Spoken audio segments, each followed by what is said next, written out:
Oo, pinapalipat nga silang dalawa sa ano eh. Sa basan.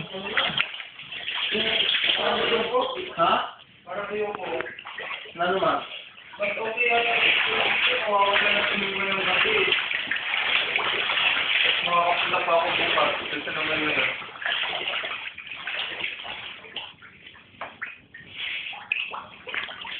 Pero masaya kahapon ko yan. Sayang wala ka dito. Nakas ng agos eh.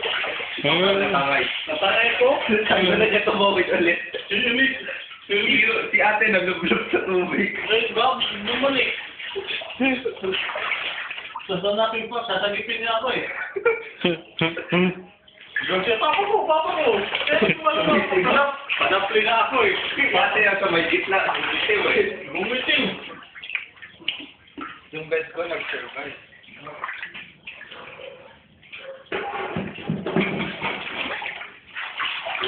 Ang kanting mo, stereo, kaya nakuha namin yung isang kuhan.